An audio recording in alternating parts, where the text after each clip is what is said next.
wasn't going to comment on Ken Burns' latest documentary because the American Revolution isn't really my thing, but queer history certainly is, so I need to address this clip. Steuben claimed to be a baron, a lieutenant general in the Prussian army, and a close aide to Frederick the Great. He really was a baron, though a penniless one, and he had served in Frederick's headquarters for a time.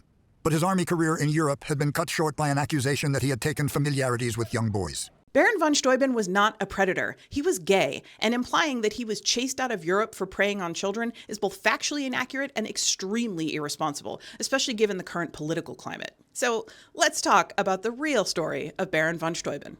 Welcome back to Yesterqueers. My name's Amanda, and I'm a public historian of queer history. The popular myth about Baron von Steuben is that he was an aristocrat, a lieutenant general in the Prussian army, and aide-de-camp to the King of Prussia, who'd selflessly left his wealth and position behind to volunteer for the Continental Army because he was so passionate about the fight for freedom for the common man.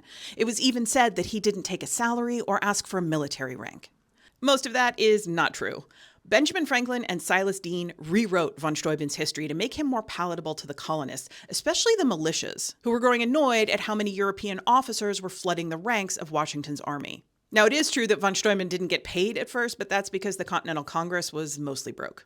What's also true is that he was a Prussian military officer, and a very good one. He followed in his father's footsteps and joined the Prussian army when he was about 16. He rose to the rank of captain, and he did become King Frederick's aide. He was even invited to train at Frederick's elite military school for officers, which is where his career abruptly came to a halt after 17 years of service. Von Steuben was discharged from the Prussian army in 1763, and no one is exactly sure why.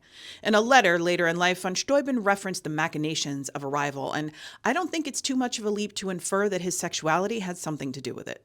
He then spent 11 years as the court chamberlain for Prince Joseph of Hohenzollern-Hechingen, where he earned the title of Baron in 1771.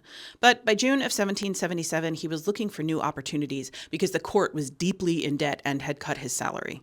Benjamin Franklin and Silas Deane knew that having a Prussian train the Continental Army would make the difference in the war because they were failing in open combat with England and Prussia was unmatched on land.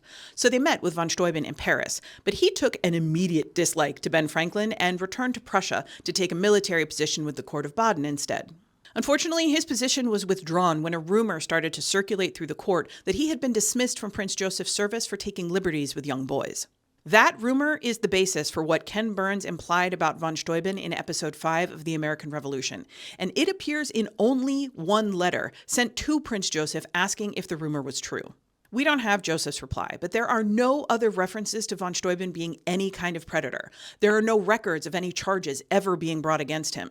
And even the letter asking for clarification on the rumor extols his virtues both as a military officer and as a person. As is so often the case even today, it is likely that he was accused of being a threat to children because he was gay. Europe's loss was our gain, however, as von Steuben agreed to train the Continental Army. He arrived at Valley Forge in February of 1778 with a French chef, a Russian greyhound named Azor, and an actor/translator as his aide.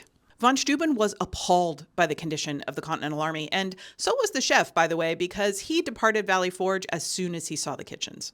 George Washington appointed von Steuben as the Inspector General of the Continental Army, and he immediately reorganized the camp to promote hygiene, separating the kitchens and the latrines, for example, and order. And then he set to training a ragtag group of volunteer militias who'd all been trained differently, if they'd been trained at all, into a unified, disciplined, professional army that could beat England in open combat.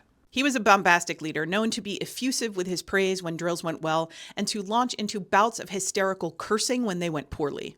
Von Steuben did not speak any English when he arrived at Valley Forge, only French and German, so when he had exhausted his supply of foreign curses, he called on one of his aides to curse at the soldiers in English for him. It's said that the first English word that von Steuben learned was goddamn. As Stephen Dankard wrote in a 1991 article for Army History, no doubt many of these scenes were pure theatrics. He was too good a trainer to be so quickly overcome by his students' errors. He had a great appreciation for the strengths and weaknesses of the American character, and the soldiers in turn loved and respected him.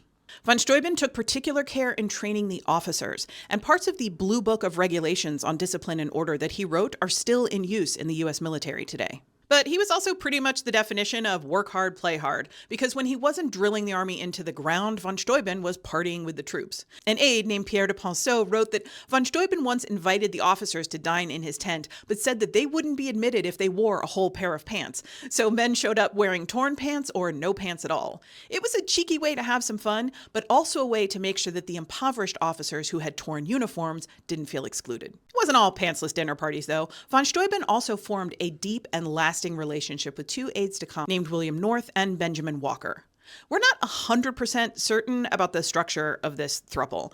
We know that North and Walker were in a relationship with each other before von Steuben came to Valley Forge, but we don't know how the three of them came to be in a relationship together. They did, though.